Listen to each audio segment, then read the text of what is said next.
Hi there guys, it's Kingston here. Welcome to another review video. Today we have with us the Samsung HWB550 soundbar.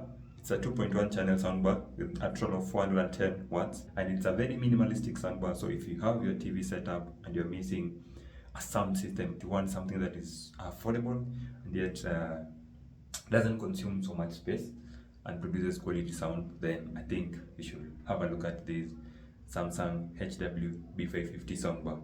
And before that guys, if you love the content of this account, because we specialize mainly on laptops, soundbars, sound systems and televisions, but today we have with us one of the best soundbars, and I know you're going to love this review.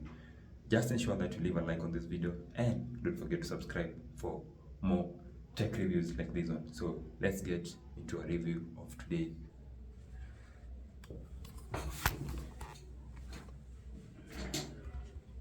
So right on top of the table we have the Samsung soundbar. It's unfortunate we don't have the box of it. It's a used version. It's just from a friend, one of our best viewers on this channel, just decided to gift us this sound so that we can have a review of it. And this is how it actually looks like. We have the remote, the most important things. We have the remote, we have the bar, subwoofer, the cables and everything else that you need. And because we don't have the box, we don't have the mounting walls, other clips or any other small parts that comes with the boxing. And now this is how the bar looks like. Look at how the finishing is. We have plastic cover on top, and then you have this metallic iron mesh just to cover the speakers. And right here you can see the speaker. Remember, it's a 2.1 channel, so it means we have two drivers on this bar. We have one over here, and then at the center there's nothing. Then towards the other end we have another one right over there. See? And I really love how the design is. It feels very premium, very strong, and it's not that thick as some other soundbars are right on top here. Actually, the dimension we have over here is around 8 centimeters thickness we have over here. And then as for the height, and this is something that is very universal to almost most of these soundbars. The height we have over here is around 5.9 centimeters here, and this helps with placement of the soundbar, because in most scenarios we normally place the soundbars underneath our televisions. So having this height, remember those TV, they normally stand with their TV stands. So having it at this particular height enables the bar to lie underneath the television in a comfortable manner so that it doesn't cover the logo we have on the TV or the sensor for the TV. That's why most of these soundbars have this height we have over here. As for the length of the soundbar, it's around 86 centimeters long, almost close to a meter. So it's not that long, it's just something sizable, well enough. Right on top here we have the controls on the bar. We have the power button, volume down, volume up button. Then we have function control button right over here. So it means even without the remote control, you can be able to control the inputs right from this port here. Towards the right hand side of it, we have the LED display for the bar, so that even when you're changing the input, you know what you're doing by the indication that you see on the LED. If I click on the input or function key there, you see it's changing from USB. Then we have HDMI in, we have Bluetooth mode, everything else is visible from there. The back of it, this is how it is. We have those labeling right over there. We have Dolby audio support, we have Dolby digital support. This is just an encryption technology, so it means it supports higher encoded audio sounds of high quality. Remember, for music quality we normally have MP3, we have sound qualities of bit rates of 128, we have 256, we have 192. So it means it supports those higher bitrate sound quality. Remember, the higher the bitrate of a sound or a music quality, the better the sound quality will be, and it supports all those features. Then we have something called here DTS Virtual X. So this is just a functionality that has been added to this soundbar, because it has only two drivers right over here on this speaker, but they want it to sound somewhere like a 5.1 channel. Yeah, so it has this capability, the Virtual X functionality, to help it sound like a 5.1 channel even though it's a 2.1 channel. So those are just virtual but not real, so that brings out a clear sound from it despite it being that small. Right here it has HDMI support, and that is something that we see over here on the ports. This is the power cord, this is where the power cable goes in through. And remember, for the power cable, this is how it looks like. Let me try to bearing out here. This is the power cable, how it looks like. And something that I loved about this soundbar is this is the power supply unit of the bar. So it means inside the bar there's no power supply system. All the function, power regulation, conversion from AC to DC is done on this particular brick we have over here. And this is advantageous because if you have issues with power supply from the bar, then definitely this small brick over here, and it's easier to replace and cheaper to replace. And the power rating of this brick right on top here, you can see the power rating. It uses 24 volts, 1.6 ampere, that is 40 watts. Only 40 watts that's being generated from this power supply onto the soundbar. This is where it goes in through. On this other side we have some other inputs. Here we have a USB port right over there, and then we have digital audio in optical port right here. And then on the other side we have HDMI in, and then we have HDMI ARC to TV. So the most important ports on this soundbar, as for me, let's say the HDMI ARC, this one, because this one enables you to connect your soundbar to the TV so that you can transfer the sound directly from your TV to the soundbar without losing any quality through this HDMI ARC port. And then you also have the digital audio in, that is the optical port, this one. If you have these ones and your TV supports this, then be sure that you'll be able to transfer the sound quality from whichever sound you're listening to your TV directly here without having any sound loss, and the sound quality will be much better as compared to Bluetooth connection or even those who have aux-in connection modes. Then you have HDMI in for those who have PlayStation gamers and the rest. For USB, definitely you know the function, but now most of us nowadays we don't use this.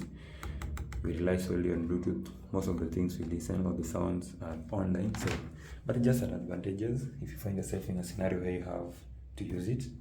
Then nothing much beneath it. We have these special rubbers right over here towards this end, and another one on this end just to help the bar maintain proper grip on the table. You see, even if you try to slide it like that, it won't slide away just because of the rubbers, and without the rubbers it won't be able to have proper grip on the table. Again, we have these are the screws. Maybe if servicing or maintenance you have issues, these are the screws you go through. And then you have these two holes here for mounting, they're just well hidden underneath it here, and then I have another here just to mount the bar in case you want to mount it. Then over here we have the specifications of the bar. The model is HWB550. The power consumption definitely 25 watts, you can see over there. Everything else you need to know about the bar, all the ratings, the serial number, all those things are there. As for the subwoofer, this is how it looks like. The subwoofer is quite small, and it's something very popular with Samsung. They just decided to go their way by designing small subwoofers, but yet so powerful in terms of bass. It's a very tiny one. You might underrate it because most of us we believe the bigger the subwoofer, the better the bass quality, especially the deep or the low frequency that's being generated from the bass. But here, this is the Samsung soundbar. The dimension of this bar, here we have around 18 centimeters for the width, and then across this side we have around 29 centimeters. Then for the height of the bar here, just around 34 centimeters. So you can imagine how small this subwoofer is. Right on the front face we have a silk material to cover the driver we have over here. It's around 6.5 inch. It's just closed here and closed right here. You can be able to see it. We have the Samsung logo down there. This is how the back is. We have the breather or the port just at the back. Samsung normally like placing them at the back as opposed to Sony, where they normally place the breathing hole in front. Then underneath it here we have IDE to indicate connection. If the bar is on and they're connected, it will now light blue. But now because the bar is off and this is on, that's why it's blinking red. Whenever you have issues connection between the subwoofer and the bar, you press on this pairing button you have over here, you see. So this helps you pairing the subwoofer and the bar in case there's that disconnection, and it's just something that does not happen frequently, so, but it's just there for emergency in case you find yourself in that scenario. So for the subwoofer, remember, it's wireless, so it also has its own motherboard in here for power and just to ensure that we have a good or deeper bass emanating from the subwoofer. And the power cord for it is just direct supply. See, we have direct power supply to it, this one, directly to the socket we have right over here. So it doesn't have conversion as the one we have going towards the main bar. As for the remote, this is how the remote looks like. It's a very minimalistic remote, not so many buttons. That is something very common with Samsung. See, a very simple remote, very compact, strong. For the functionalities, right on top we have the power button, we have the pairing button right here. This just helps you to pair the bar to any Bluetooth device that you want to connect it with. So if you find yourself maybe in a scenario that you want to connect your bar to Bluetooth and you don't have the remote, because this is the pairing button, what you do is just connect this back. So what you do, once the bar is on and you've navigated the functions or the inputs up until you have the Bluetooth connection part, so just come and press here right on top of the input button until you see it's written Bluetooth pairing. So now it's written Bluetooth ready because we've not paired. You can press on it like this and then you wait, just give it time. And you see it's changed to Bluetooth pairing. So right there you can now connect your bar to any Bluetooth device. That is if you don't have the remote, but if you have the remote, just simply come and press here on the Bluetooth pairing and then you'll be able to connect. As for the functions, we have the mute icon, we have the sound mode, we have different sound modes on this bar. This icon we have over here, the eye, it just helps you to see what's happening on the display. You see, with time when you're using the bar, the display goes off. So for you to maybe determine the input source you're using or any other thing connected to the bar, you just press on the eye and the LED display will turn on. We have the volume up button, we have the woofer control right over here. These buttons are placed in a unique manner. You don't press on them directly downwards, but you press volume up, you trigger it up like this, see, till you feel that click. So that means the volume is going upwards, and then if you press on it downwards, then that means volume down. So have a look at what's being displayed on the bar when I press on volume up, sorry. So the maximum volume we have is 100, and that's why we are there.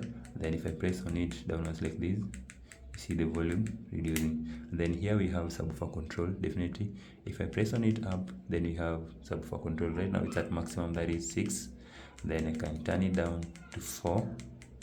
Other than that, we have channel control right over here, channel level. So if I press on channel level, it's written virtual surround channel. As for these virtual or channel surround control, if you press on it, for you to control the volume levels of it, now you'll be using the up and down buttons we have right at the central part of the remote here. For example, if I press on the channel surround right there, channel surround, then I press on the up button, you see we have right, it's at the maximum.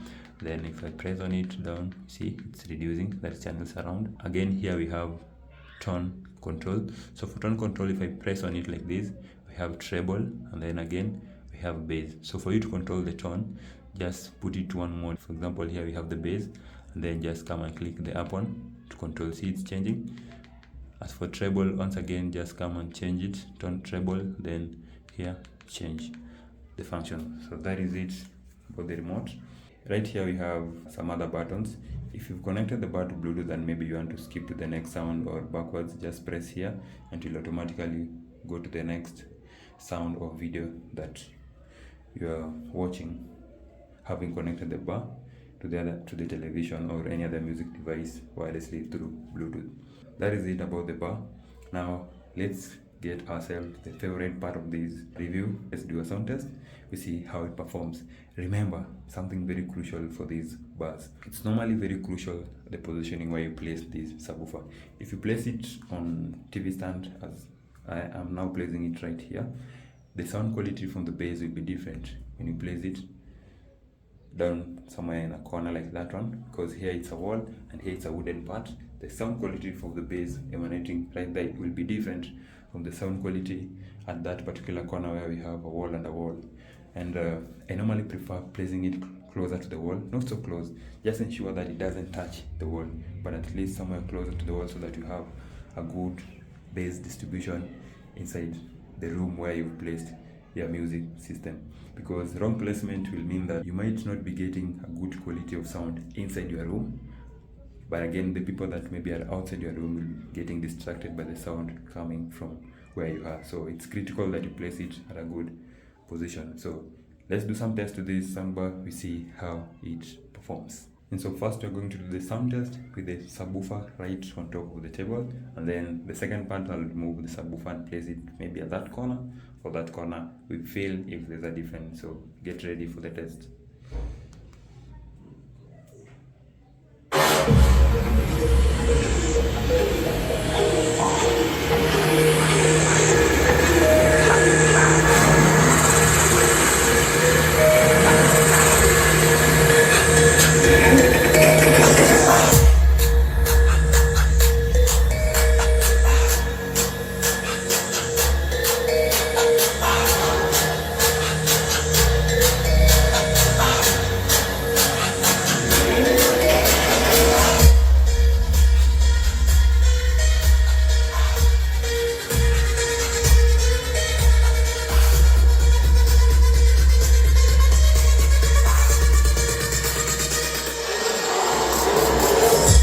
Yeah, so now it's there.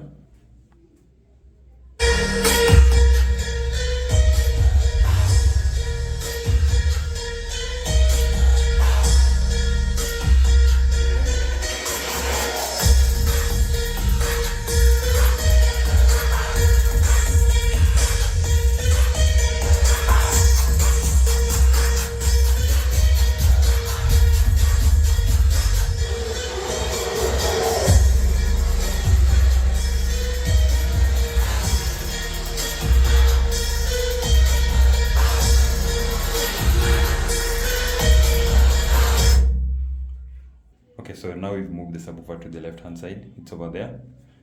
Let's feel how it sounds when it's there.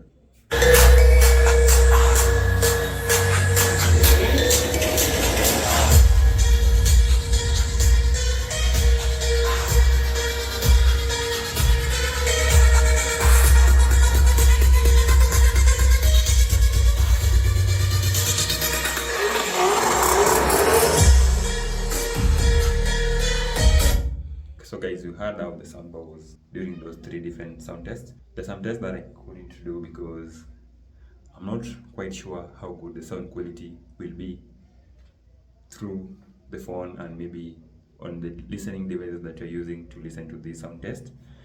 But I think that just gave you a glimpse of it.